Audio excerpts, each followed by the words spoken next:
Assalamualaikum warahmatullahi wabarakatuh. Selamat dan sukses Milad Bikers Wuhan Pekanbaru yang ke-7 dan Silatda Bikers Wuhan Sumatera yang pertama.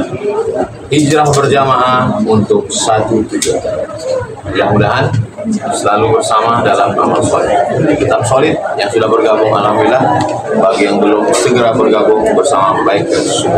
Assalamualaikum warahmatullahi wabarakatuh. Sebelum nanti ditutup pamungkas oleh guru kita Ustaz Abdul Somad, kita dengarkan dulu akal sehat dari Bang Rocky. Sehingga kita jelas alam ini mau diapakan Bang Rocky. Apakah alam ini menjadi manfaat atau mudarat? Bang Rocky yang akan menjelaskan secara sains dan filosof bagaimana memandang alam disampaikan oleh Bang Rocky. Bang Rocky, kami persilahkan. Oke. Assalamualaikum warahmatullahi wabarakatuh. Saya antara bingung dan pusing. Bingung karena Polda yang urusannya dengan kriminal sekarang berupaya untuk menuntun kita masuk di dalam satu perdebatan yang sudah sangat panjang antara teologi dan ekologi. Dan itu membutuhkan kajian, bukan orasi. Saya kasih kajian di Sespimti Polri, di Lemhanas. Tadi siapa yang pernah ikut kuliah saya di Lemhanas? Oke. Oh, yang ujung sana tuh. Pak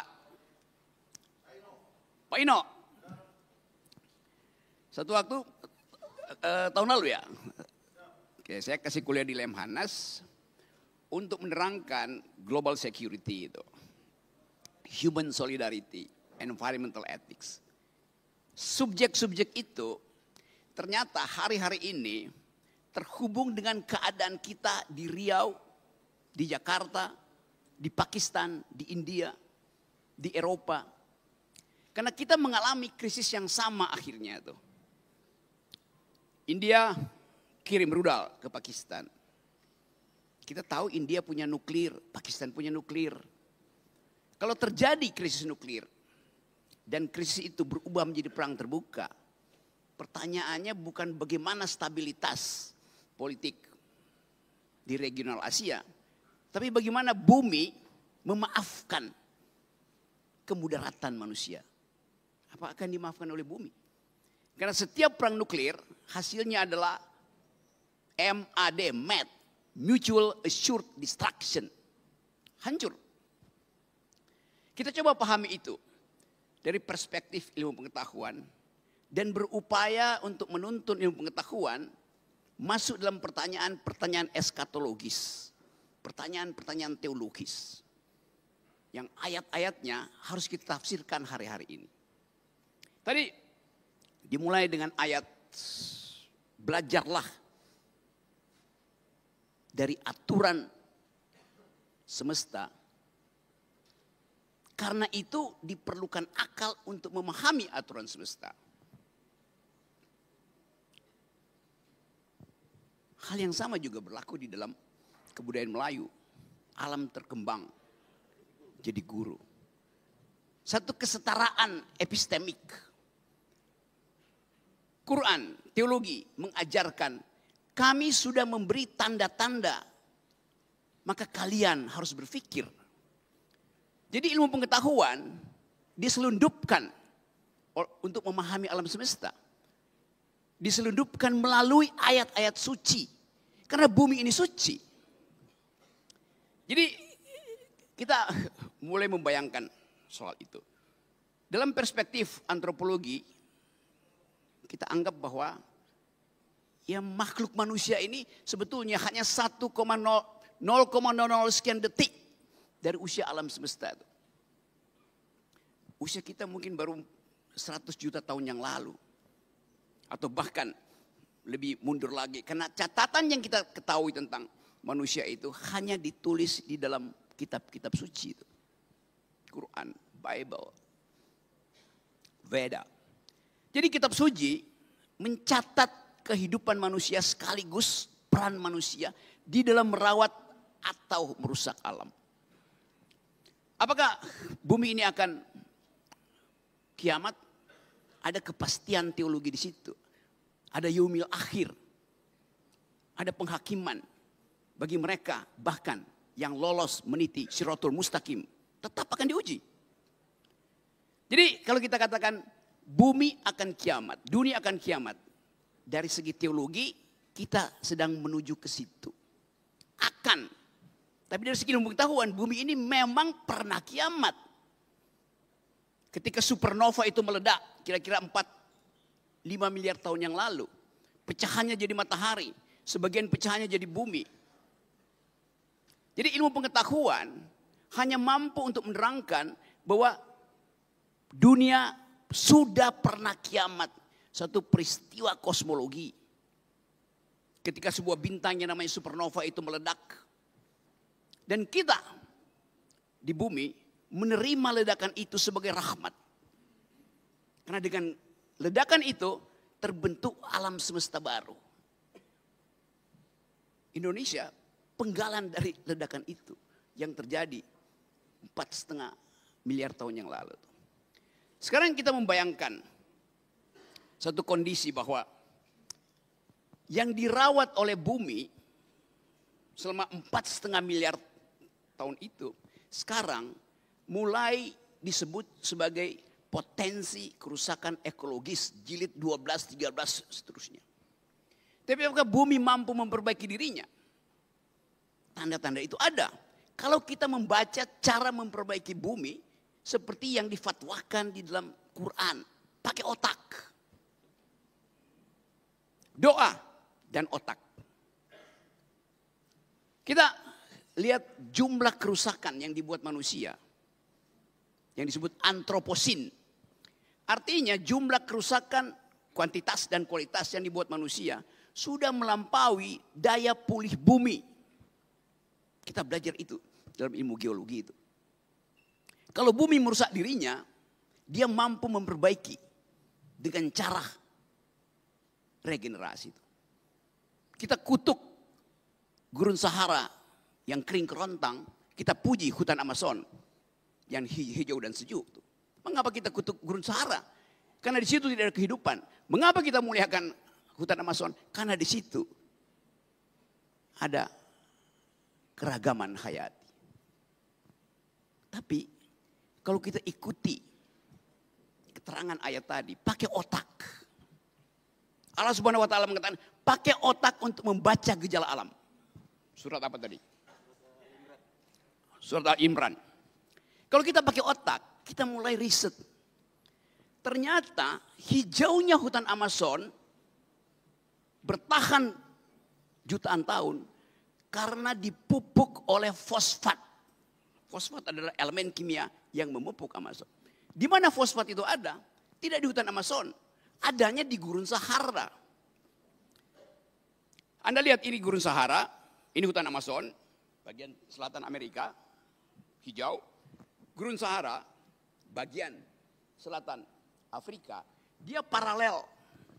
Di dalam rotasi bumi, dalam hitungan 70 jam, panas matahari menguapkan gurun Sahara dan mengikuti rotasi bumi, uap fosfat itu tiba di hutan Amazon.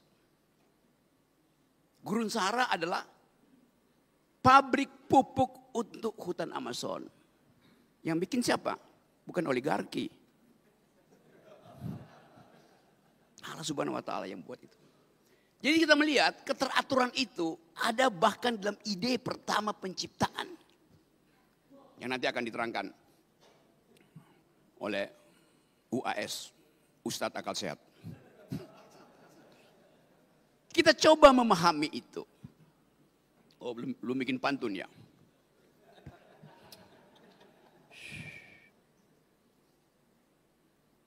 Bumi adalah rahim bagi kehidupan. Karena itu kita dalam bahasa Yunani disebut ibu bumi, Mother Earth, Gaia. Jadi bumi, setiap kali kita bertemu dengan perempuan, kita mengingat ethics of care. Karena hanya perempuan yang menghasilkan apa namanya care bahasa Indonesia itu, kepedulian itu. Laki-laki berpikir secara rasional, lalu dianggap perempuan tidak bisa berpikir secara rasional. Iya, tapi perempuan mampu untuk mendeteksi sesuatu yang tidak bisa dibaca oleh rasional ilmu pengetahuan. Perempuan lebih dekat dengan teologi dibandingkan laki-laki. Kepekaan itu ada tuh. Perempuan, oke. Ada gurindam berjumlah 12. Menjadi sumber tuah dan marwah Melayu. Ustadz Somad sungguh berkelas. Karena istrinya Putri Nan Ayu.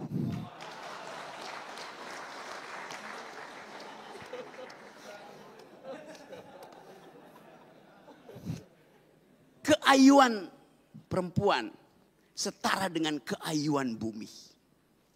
Bumi itu indah, bumi itu ayu. Saya memulai dengan cara itu. Untuk mencoba memahami bahwa kita perlu ethics of care. Belajar pada kepedulian perempuan. Kita semua lahir dari rahim perempuan. Lahir dari rahim perempuan, rahim yang sudah membagi keadilan. Setiap kita pernah ada dalam kandungan bumi dan bumi sudah membagi keadilan. Setiap kita pernah ada dalam rahim perempuan dan rahim perempuan sudah membagi keadilan.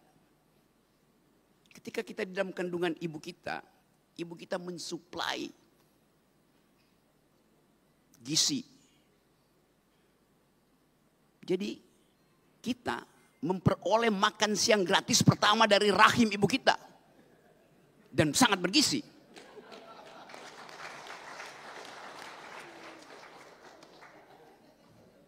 Semua kita lahir dari rahim yang bergizi. Hanya ibu yang mengerti kecemasan bayinya. Walaupun di sampingnya ada ayahnya. Yang lagi merokok. Ibu paham detak jantung bayinya. Ibu mengerti kegelisahan bayinya. Jadi kita coba pahami logika alam semesta ini dari perspektif rahim perempuan yang isinya adalah keadilan. Bayangkan kalau perempuan tidak mau berbagi nutrisi dengan bayinya. Pasti bayinya, lahirnya, stunting. Tapi kalau negara gagal memberi gizi pada perempuan, negara bertanggung jawab pada nasib generasi muda. Kita masuk pada kegalauan tadi. Waktu kita dilahirkan dari rahim perempuan, kita pindah pada rahim laki-laki. Rahim laki-laki itu namanya APBD, APBN, Kongres Partai.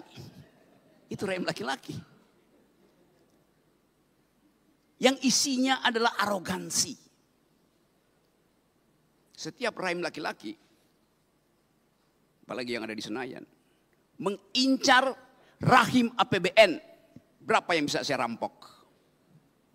Itu yang terjadi. Kita coba bayangkan bahwa kemuliaan perempuan menuntut keadilan. Sementara kebijakan publik sangat jarang memperhatikan hak-hak perempuan. Hak-hak bumi itu setara dengan hak-hak perempuan. Merusak bumi sama dengan memperkosa perempuan. Karena dia adalah ibu kita, ibu bumi. Dasar pikiran itu harus betul-betul tumbuh di dalam kondisi epistemik. Kecerdasan diberikan oleh bumi pada kita. Tapi kenapa kita mesti rusak? Karena arogansi. Keinginan untuk mengubah wants menjadi needs itu. Bumi menyediakan kecukupan bagi kita. Yang kita butuhkan. Basic needs. Tapi politik membuat needs itu menjadi wants. Tambah mau lagi. Itu yang merusak lingkungan. Ketika needs sudah dipenuhi, wants-nya itu berubah menjadi keinginan untuk akumulasi. Itu ya. Kerusakan lingkungan dimulai ketika ego antropologis kita menganggap bahwa bumi itu disediakan untuk kita eksploitasi. Nah, kerakusan itu yang hendak kita halangi hari-hari ini. Jadi sekali lagi, sering dikatakan bahwa perempuan itu adalah makhluk kelas 2. Karena dia dibuat dari tulang rusuk laki-laki. Jadi yang utama adalah laki-laki. Perempuan itu cuma diambil dari tulang rusuknya. Tapi ilmu pengetahuan menerangkan sebetulnya bahwa kalau perempuan sekedar dibuat dari tulang rusuk laki-laki, laki-laki dibuat dari apa?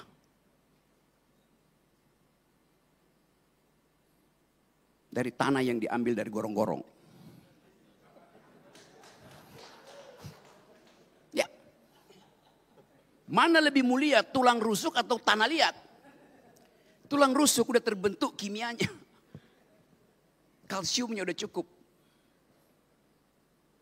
Tapi itu keterangan kita untuk memahami supaya jangan merendahkan perempuan. Yunto jangan merendahkan alam itu. Perempuan akan bilang, iya saya dibuat dari tulang rusuk. Tapi suami saya dibuat dari tanah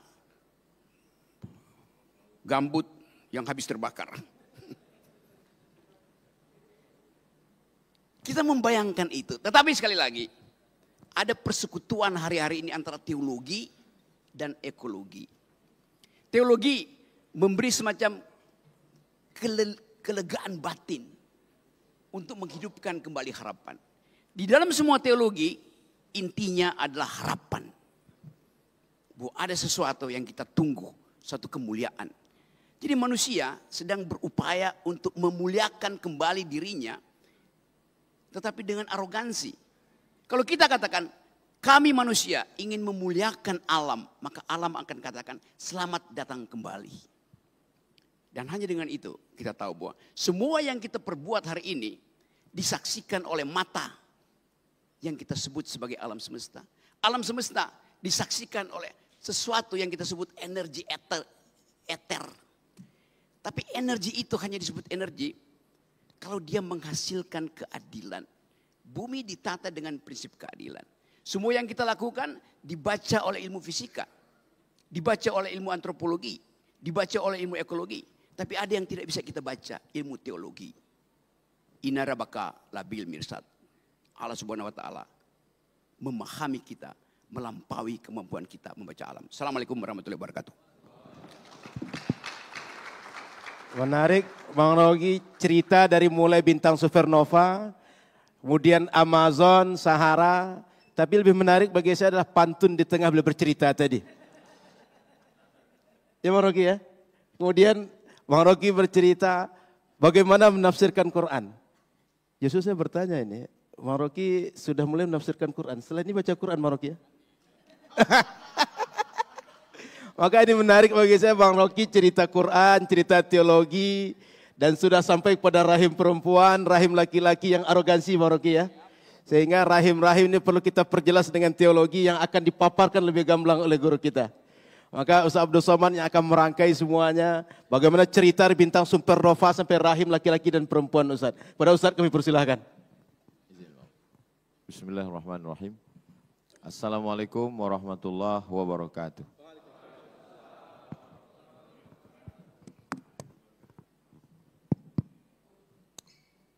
Alhamdulillah, Allahumma salli ala Sayyidina Muhammad wa ala ali Sayyidina Muhammad. Kalau sudah pakai batik, jangan lagi pakai dasi. Kata Bang Rocky, ruangan ini cantik, bagus untuk resepsi.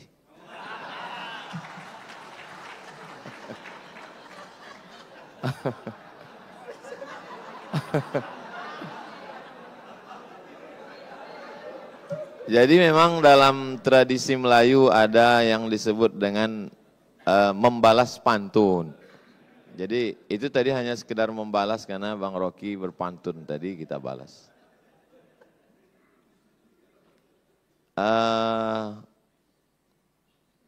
Sudah dibagi ini jatahnya, Bang Rocky menjelaskan dari aspek sains. Saya diminta menjelaskan dari aspek agama. Tapi setengah dari pembahasan saya sudah diambil Bang Rocky. Ada beberapa istilah yang sudah dia pakai. Saya hitung itu tadi. Yaumil akhir, siratal mustaqim, inna rabbaka labil mirsad. Itu. Dalam hati saya, ini kalau lama sedikit habis bahan saya ini.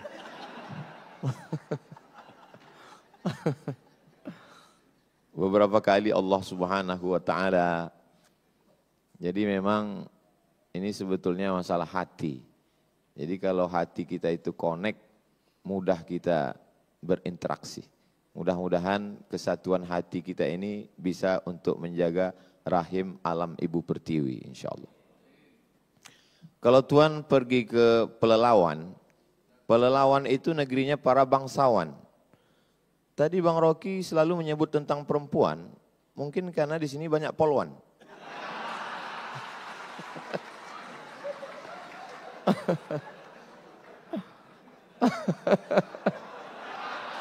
So sweet, so sweet. Baik, jadi saya urutkan, karena saya diminta dari aspek agama. Pintu gerbang untuk masuk ke agama Islam itu adalah syahadat asyhadu an la ilaha illallah wa asyhadu anna Muhammadan Rasulullah. Tuhan itu abstrak, tidak tersentuh, tidak kelihatan, tidak berbentuk dalam Islam, bukan fisik.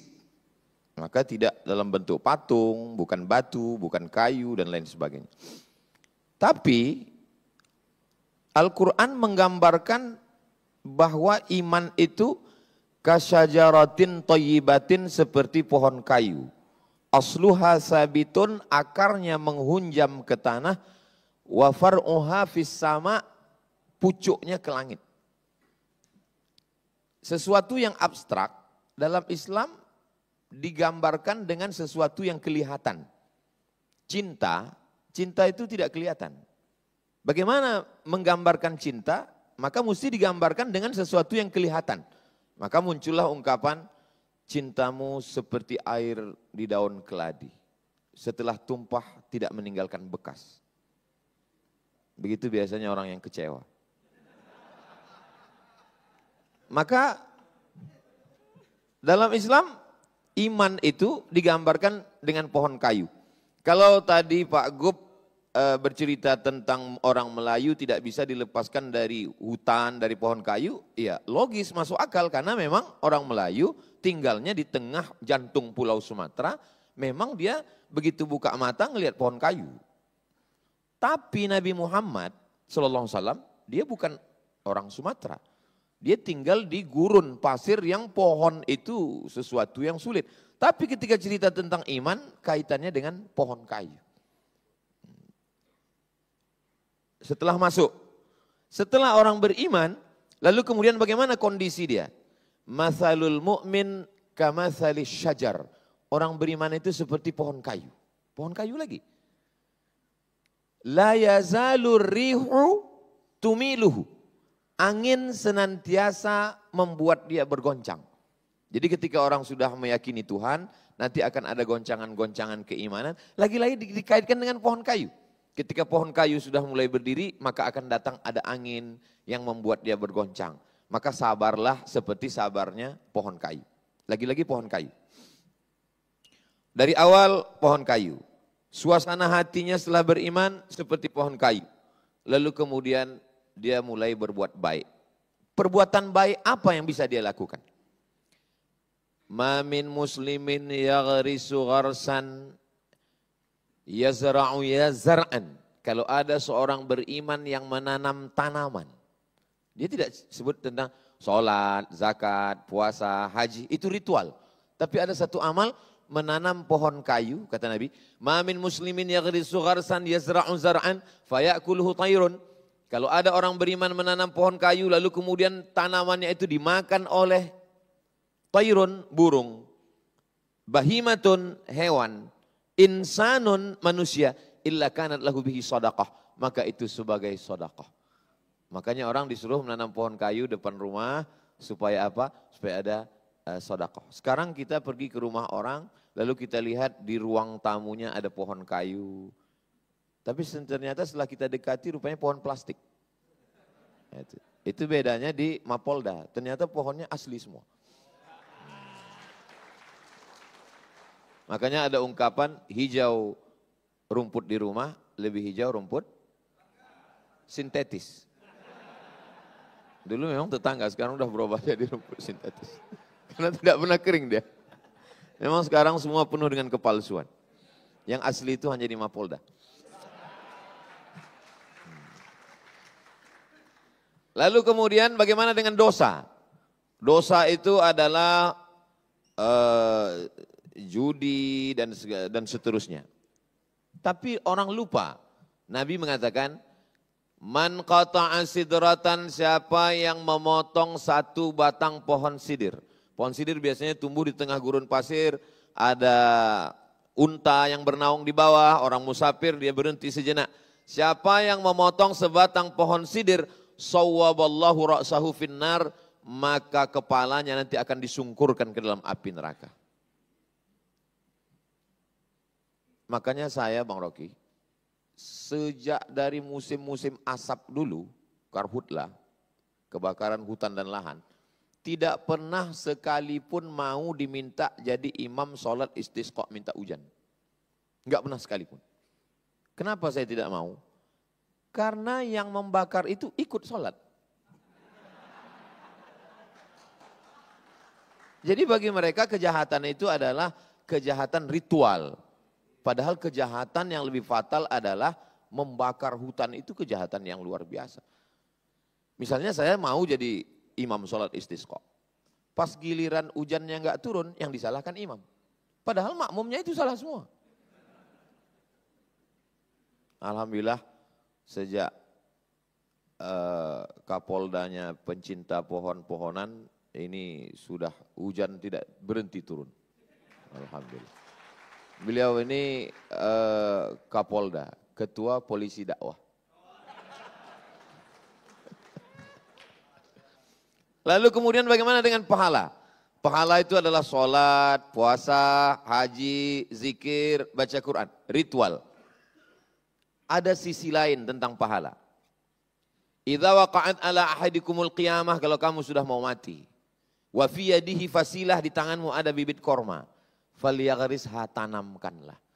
Kalau kita udah mau mati, untuk apa kita nanam kurma? Kita tidak akan pernah menikmati manis buahnya. Kita tidak akan bisa bernaung di bawah daunnya yang rimbun. Tapi kenapa kita disuruh menanam? Karena kita menanam bukan untuk kita, tapi kita wariskan untuk orang di masa akan datang. Kalau kita dulu mewarisi pohon gaharu, pohon cendana, sudah gaharu cendana pula, sudah tahu betahnya pula. Tapi sekarang apa yang kita akan warisi ke anak cucu kita?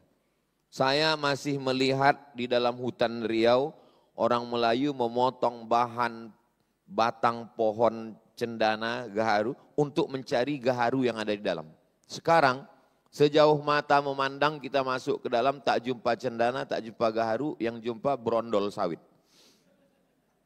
Makanya itu saya simpan Bang Rocky, Pak Kapolda, Pak Wakapolda, Pak Gub, sahabat-sahabat semua. Di rumah ada saya simpan, ini batang gaharu, ini gaharu saya simpan, itu ada satu lemari khusus gaharu saja. Supaya saya bisa bercerita ke anak-anak saya, dulu di hutan ini ada namanya pohon gaharu dan inilah dia. Kalau ditanya mana dia sekarang, dia nasibnya sudah sama macam dinosaurus Jurassic Park. Sudah tidak ada lagi wujudnya. Jadi memang menanam adalah bagian daripada amal soleh. Selalunya amal jariah itu adalah sodakoh. Tapi dipandang dari lain, ketika kita sedang menanam, maka sesungguhnya kita sedang mengalirkan amal jariah yang mengalir. Makanya tidak boleh mencabut tanaman di atas kuburan. Kalau sekedar merapikan, membersihkan boleh. Kenapa? Karena Nabi Muhammad SAW mengajarkan bahwa pohon-pohon kayu itu bertasbih. Makhluk langit, planet, bulan, bintang, Neptunus, Merkurius, Pluto, Mars. Makhluk bumi, kita semua. Ketika Tuhan bercerita tentang makhluk langit dan makhluk bumi, dia pilih dua perwakilan. Untuk makhluk langit, dia pilih bintang. Untuk makhluk bumi, dia tidak pilih kita. Dalam surat Ar-Rahman. An-najmu wasyajaru yasjudan. An-najmu bintang, wasyajaru pohon kayu, yasjudan kedua-duanya bersimpuh sujud bertasbih kepada Tuhan. Kenapa tidak dikatakan bintang dan manusia? Kenapa untuk bumi ini yang mewakilinya pohon kayu? Karena pohon kayu lebih jujur daripada manusia. Lalu kemudian ketika kita bersaudara, maka persaudaraan itu seperti pohon kayu. Mathalul mu'minin kamathalil asjar. Persaudaraan orang-orang yang percaya itu seperti pohon kayu. Bagaimana pohon kayu? Pohon kayu kalau sendirian, datang angin kencang dia patah. Tapi kalau pohon kayu itu bersama-sama, beramai-ramai, kita lihat bagaimana hutan akasia. Sekencang apapun angin, dia tidak akan patah. Kenapa? Ketika angin datang dari sini, dia ditolong oleh yang sebelah sini. Datang dari sini, ditolong di sini. Dan saya merasakan itu. Ketika saya dibully, diejek, dicaci maki, ada pohon kayu yang menolong saya. Yang memberikan nama lain bahwa UAS itu bukan Ustadz Abdul Somad, tapi Ustadz Akal Sehat.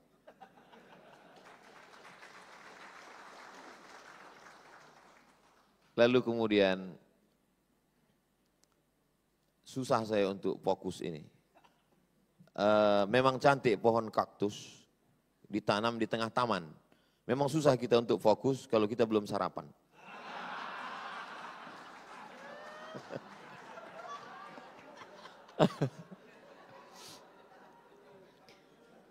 Kalau kita bersedekah pahalanya banyak. Ya, namanya banyak itu kan unlimited. Banyaknya berapa Ustadz? 1000, 100, 200. Lihat bagaimana Allah ingin menggambarkan kita tentang banyak. Mathalul ladzina yunfiquna amwalahum fi sabilillahi kamathali habbah. Orang yang berbuat sedekah seperti menanam satu biji. Ambatat sab'a sanabil. Satu biji ini akan menumbuhkan 7 cabang. Wa fi kulli sumbulatin mi'atu habbah. Dalam satu cabang ada 100. Satu biji pecah keluar 7 cabang. Satu cabang ada 100, 200, 300, 400, 500, 600, 700. Maka disebut dengan sab'atu mi'ati dha'fin, 700 cabang. Lagi-lagi pohon kayu. Makanya Nabi Muhammad bukan pohon mawar yang tumbuh di tanah yang subur. Kalau ada tanah yang subur mengeluarkan mawar, biasa. Tapi kalau gurun pasir kering kerontang mengeluarkan mawar, itu baru luar biasa. Seandainya Nabi Muhammad itu lahir di sungai Nil, lalu kemudian ibadahnya banyak menggunakan air. Wuduknya air, mandinya air. Biasa, karena dia tinggal di tengah sungai. Tapi dia tinggal di tengah alam yang susah mendapatkan air. Seandainya Nabi Muhammad itu tinggalnya di Pulau Sumatera, di Pulau Amazon, lalu kemudian di hutan hujan yang rimbun, lalu dia banyak bercerita tentang pohon kayu. Biasa. Tapi ketika dia orang gurun pasir, Arab Badui, bercerita tentang pohon kayu, itu salah satu bukti bahwa omongannya itu bukan berdasarkan lingkungannya, tapi itu datang dari Allah. Wa ma yantiqu 'anil hawa, dia tidak bicara mengikut hawa nafsunya, bukan pikirannya. In huwa illa wahyun yuha, tapi datangnya dari Allah Subhanahu wa taala. Saya ketika membaca itu menambah keyakinan saya, oh ini bukan dari lingkungannya, karena itu bukan tempat tinggal dia. Yang dia bicarakan itu adalah sesuatu yang di luar dari tempat tinggal dia. Jadi kalau hari ini kita sebagai orang Melayu, sebagai orang Sumatera, kita masih ada kesempatan untuk menjaga Riau, khususnya Bumi Lancang Kuning ini dengan program-program penghijauan, penanaman. Tidak bisa hanya sekedar dengan slogan. Mesti action nyata. Maka saya kira tidak hanya dari pihak kepolisian, semua departemen, dinas, kehutanan. Dulu banyak saya lihat beberapa baleho di kantor-kantor, one man, one tree. Satu orang, satu tanaman. Ada satu Bapak KUA, Kepala Kantor Menteri Agama juga begitu. Kami langsung action Pak Ustadz. Yang nikah bawa 1 pohon, yang cerai 2 pohon. Jadi memang mesti action nyata. Dan insya Allah kalau ini kita amalkan, kita bisa melihat Riau hijau kembali dan alam sehat kembali, sehingga rahim Ibu Pertiwi ini melahirkan oksigen yang positif dan kita bisa hidup nyaman, tentram, dan kita semuanya menjadi orang-orang yang dari aspek agama menjaga lingkungan. La yabulanna ahadukum fil ma'id daim la yajri. Tidak boleh, maaf, tidak boleh kencing di air yang tidak mengalir. Karena akan ada orang yang mengambil air untuk minum, akan ada orang yang untuk berwudu. Tidak boleh kencing di air yang tidak mengalir. Kalau di air yang tidak mengalir saja tidak boleh dibuang limbah pribadi, apalagi limbah pabrik yang dibuang tidak hanya mematikan sungai, tidak hanya mematikan ikan, tapi sampai cucu cicit ikan itu mati. Dulu mereka memancing, dulu mereka hanya menangkap, sekarang disetrum, dibakar, dihancurkan. Makanya dalam Quran dikatakan zaharal fasadu fil barri wal bahri. Kerusakan sudah terlihat fil barri di daratan, wal bahri di lautan, bima kasabat aidinas akibat tangan manusia. Sejahat-jahatnya gajah, dia hanya bisa menanam, mencabut pucuk sawit paling 5. Sejahat-jahatnya badak, dia paling bisa menanduk 1 pohon kayu. Tapi manusia, dia tidak pakai kampak, dia tidak pakai tanduk, dia tidak pakai cula. Dia cukup dengan tanda tangannya habis 600.000 hektar. Dengan ujung jarinya. Lalu tangan yang sudah menghancurkan hutan itu dipakai untuk mengangkat kepada Tuhan. Ampunkan dosa kami yang Tuhan. Kira-kira apa kata malaikat? Kau bercanda apa serius? Dibangunkan 1 masjid. Berangkat ke tanah suci. Menangis di pintu Ka'bah. Pulang bersih. Ini bukan agama, ini opium. Ini yang dikatakan Karl Marx bahwa agama itu opium. Orang kecanduan agama. Membakar hutan, menghabiskan alam. Sekarang harimau di Pelalawan mengamuk masuk ke rumah warga. Bukan harimau yang masuk ke rumah warga. Warga yang sudah lama masuk ke rumah harimau. Sekarang dikatakan, ini Pak Ustadz kenapa di Riau ada jalan tol yang tempat gajah lewat. Kita yang sudah mengambil tempat gajah lewat. Jadi gajah itu memang dari dulu tidak pernah melewati jalan orang lain. Gajah itu kalau sudah kakek moyangnya jalan di situ, dia terus saja di situ. Tapi manusia, hari ini dia jalan di sini, besok trotoar dia ambil. Jadi sebetulnya pantasanlah agama itu untuk kita. Karena memang kita yang tidak lurus menjalani hidup ini. Kalau gajah itu memang udah lurus, dia nggak pindah-pindah lagi. Gajah itu tidak bisa berpindah. Dan yang paling setia di antara semuanya adalah buaya. Buaya itu tidak bisa berpindah ke lain hati. Selama dia di air. Tapi kalau dia sudah naik ke darat, dia sudah lain cerita. Akhirnya waktu juga yang memisahkan kita. Tadi saya lihat Bang Rocky 25 menit, maka saya pun 25 juga. Karena lebih dari jatah yang sudah ditetapkan, itu berarti keluar dari keadilan. Kita kembalikan ke Ustadz Al-Nabdinar. Terima kasih Ustadz yang sudah memaparkan bagaimana teologi memandang alam ini sebagai banyak permisalan. Sehingga mulai bercerita penciptaan sampai amal soleh, semuanya permisalan dengan pohon. Sebelum kita lanjut dengan diskusi tanya jawab, Pak Kapolda, hari ini kawan-kawan kita biker subuhan milad yang ke-7 Pak Kapolda. Dan akan siladda pertama di Pekanbaru. Sehingga kawan-kawan biker subuhan berasal dari berbagai daerah datang ke Pekanbaru. Siladda pertama hari esok atau hari ini? Hari ini di Pekanbaru. Ini tim-tim tangguh kita yang biasa pengajian dengan Tuan Guru setiap Rabu subuh di Rimbo Panjang. Kita berharap biker subuhan ini tidak hanya sekedar kajian, tapi juga akan ikut menanam pohon bersama Pak Kapolda, menjaga alam bersama Bang Rocky dengan kepedulian, dengan keadilannya. Sehingga rahim Ibu Pertiwi ini tidak menimbulkan banyak toksik yang banyak merusak tapi banyak manfaat. Seperti yang dipaparkan Bung Rocky dengan keilmuan dan teologi oleh guru kita bersama Ustaz Abdul Somad.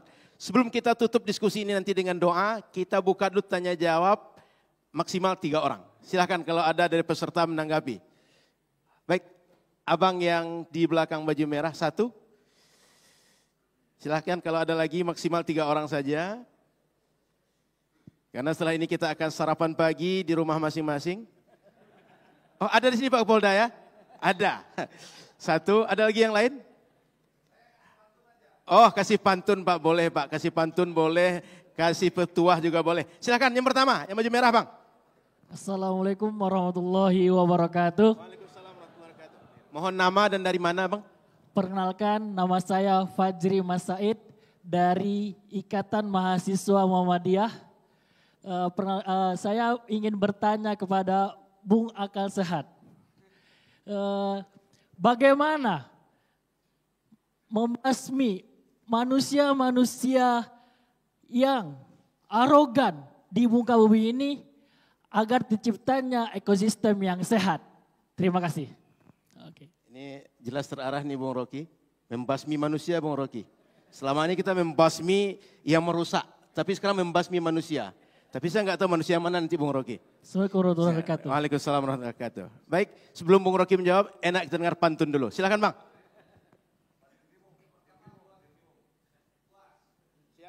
Pohon tomat, pohon aren. Ustadz Abdul Somad memang keren. Yang kedua buat Bung Rocky. Beli karung pakai mobil hardtop. Bung Rocky Gerung memang top. Terima kasih. Jadi pagi ini ada orang keren, ada orang top ya Bang ya. Baik, Bung Rocky, silakan Bung Rocky. Membasmi manusia cerita kita Bung Rocky. Silakan. Oke, apa alasannya kita membasmi manusia itu? Itu adalah hak sang Khalik. Yang bisa kita lakukan adalah membasmi kejahatan manusia terhadap alam. Dengan ilmu pengetahuan, dengan keakraban. Saya coba terangkan beberapa cerita untuk melihat bagaimana kita mampu untuk melihat kelakuan manusia yang menyebabkan pohon itu berubah menjadi mebel.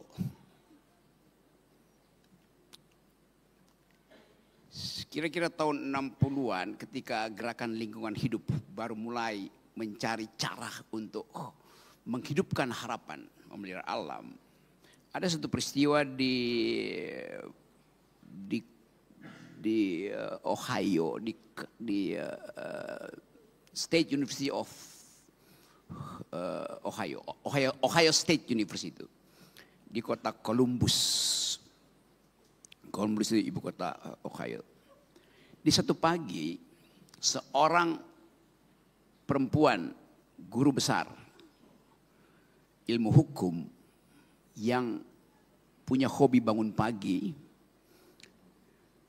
kendati enggak bisa lari pagi bersama Kapolda Riau, dia merasa aneh karena waktu dia bangun pagi di hari pertama musim semi, tak seekor burung pun berkicau. Dia heran. Dia bangun pagi di hari pertama musim semi justru untuk mendengarkan tweeting, kicau burung. Pada waktu itu belum ada Twitter. Tiba-tiba dia merasa kenapa sangat sunyi itu. Akal pikirannya mulai mencurigai ada sesuatu pasti di dalam alam, di sekitar kampus Ohio State University itu. Lalu dia datang ke samping apartemennya, di samping kamar apartemennya. Dia gedor seorang perempuan juga profesor kimia. Jadi bayangkan profesor hukum mulai mencurigai ada sesuatu nih. Bagaimana caranya ya? Pasti soal alam itu terkait dengan soal-soal kimia. Lalu mereka berdua mulai survei. Ya 100-200 meter. Ternyata banyak burung tetapi di dalam bentuk bangkai. Burungnya mati tuh di sekitar kampus Ohio.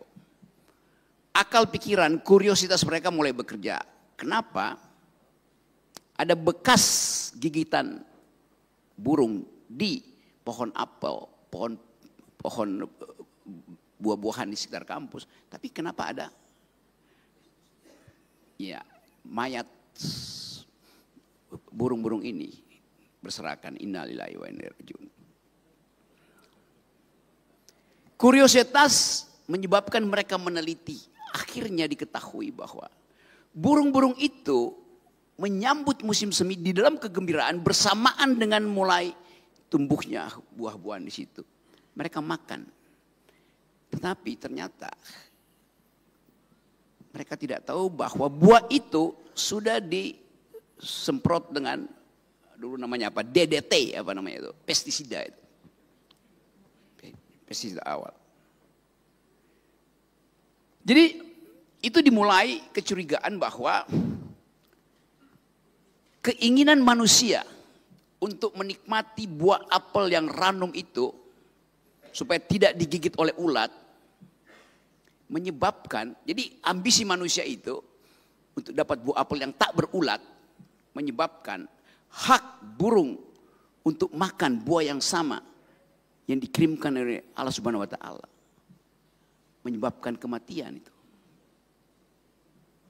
Burung tidak diberitahu bahwa kalian jangan makan buah itu karena kami sudah kasih pestisida. Jadi saya balik lagi pada si perempuan ini punya kecurigaan, dua perempuan tadi. Karena mereka berpikir bahwa ini bumi rahim kami. Burung itu adalah kegembiraan pagi bagi dua profesor perempuan tuh. Disitulah dimulai satu upaya untuk memperlihatkan bahwa merawat bumi itu sama dengan merawat rahim perempuan. Jangan racuni rahim perempuan. Jangan racuni bumi. Nah peristiwa itu menghasilkan satu ideologi baru tentang ekologi itu. Nama profesor itu adalah Rachel Carson. Teman-teman mahasiswa tulis. Cari di Google, baca bukunya. Rachel Carson menulis buku yang kemudian jadi acuan dari aktivis lingkungan. Judul buku itu adalah The Silent Spring. Musim semi yang sunyi. Padahal musim semi biasanya dimulai di Kicau Burung. Jadi saya mau perlihatkan itu bahwa kebengisan manusia itu menyebabkan tewasnya makhluk yang diciptakan untuk menghuni bumi dengan kicaunya yang indah di pagi hari. Jadi kalau pertanyaan itu kita mulai dengan bagaimana membasmi manusia, jangan dia manusia itu dibasmi. Ajari dia pengetahuan. Supaya satu waktu kalau dia ingin pakai pestisida, dia mesti minta izin pada burung. Absurd, tapi harus itu yang dilakukan. Karena sekarang tidak ada lagi hierarki makhluk. Di mata bumi, saya, Ustadz Somad, dan bangkai burung itu sama status ontologinya ketika kita meninggal. Roh kita, kalau kita suci, pergi ke surga. Tapi tubuh kita dan tubuh burung itu diurai oleh bumi menjadi mineral sama hasilnya dari segi ilmu pengetahuan.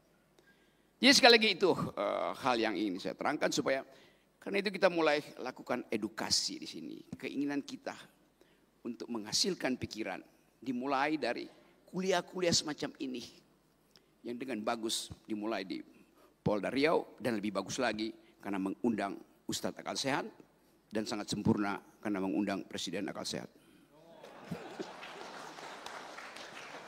Ya sekali lagi itu terakhir sekaligus penutup pantun apa ya? Tadi apa yang negeri bangsawan itu? Pelelawan.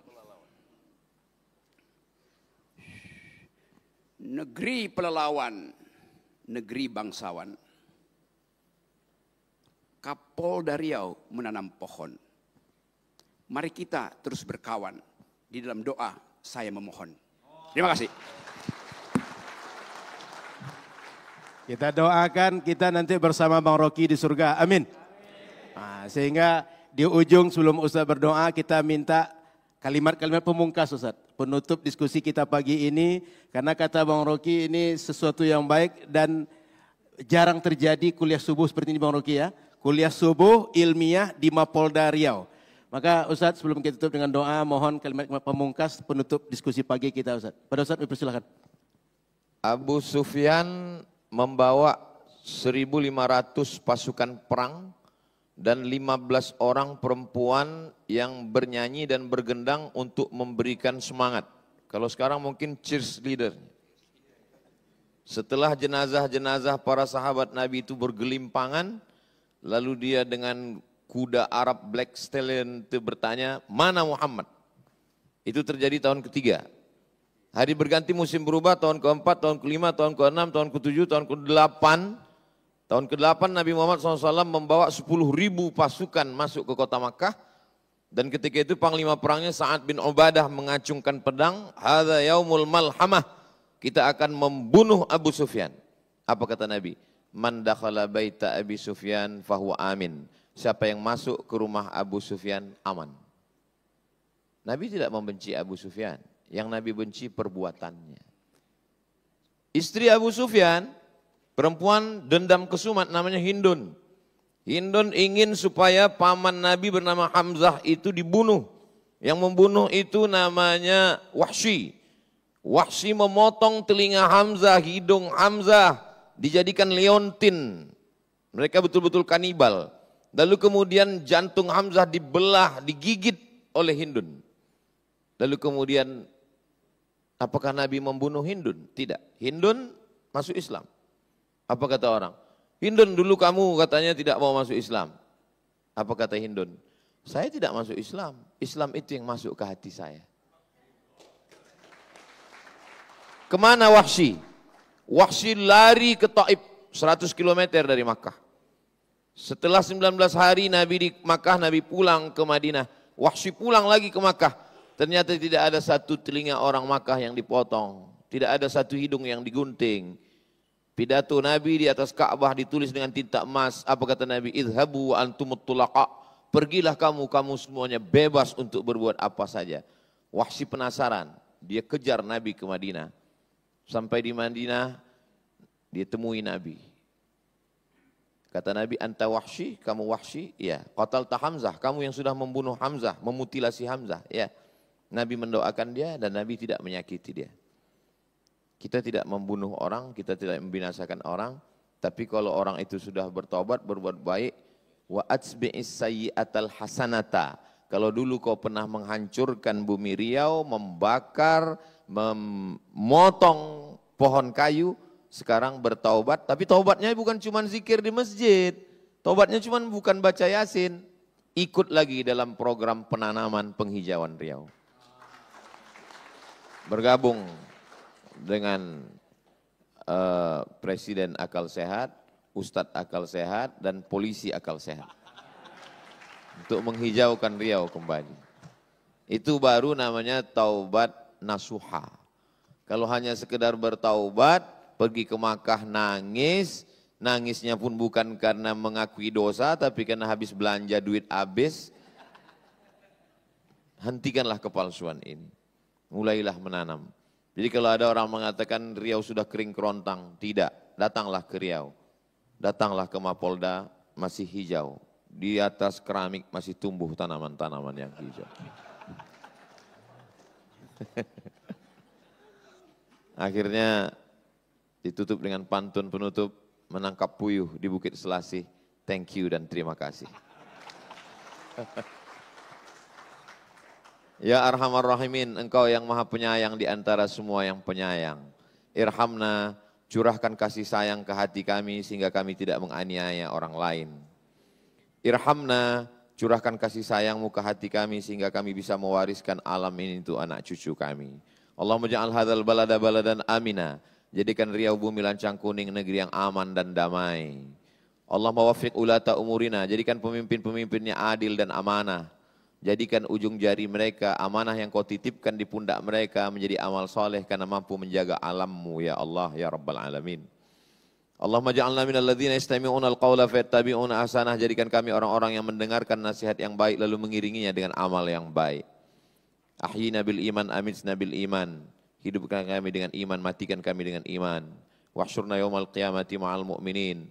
Pada akhirnya satukan kami bersama orang-orang baik berhadapan denganmu ketika kami semua membawa bekal hidup kami. Kami tinggalkan dunia ini dalam keadaan aman dan damai. Waqtim bis salihati amalana. Tutup akhir hidup kami dengan husnul khatimah.